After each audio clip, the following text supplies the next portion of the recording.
Alright guys, this is Gavin from the Pendle Leisure Centre in Cole.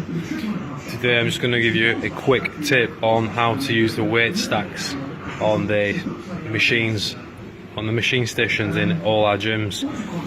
So let's look at this quickly. You're going to set your sets and reps. So let's say you're going to do 3 sets of 10 reps. You want the weight to be challenging for the last few reps before you hit the 10th rep.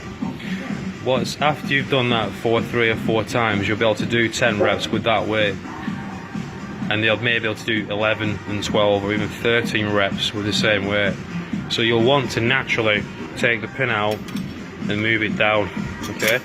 Sometimes though, when you move the pin from the weight that you've been working with to the lower weight, which is actually heavier obviously, but the weight down, there's a big jump.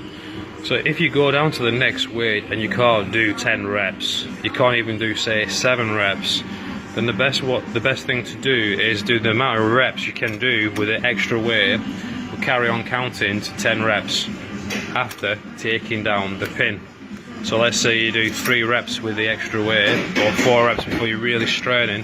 Take the pin out and move it down and carry on to 10 reps with that lighter weight, and do all 3 sets like that.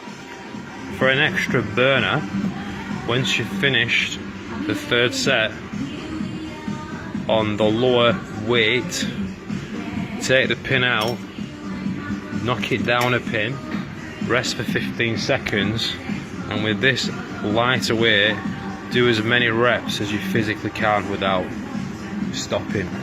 Give that a go. That's the trainer's tip for tonight anyway. Give me a thumbs up, comment below if that's helped you. Cheers.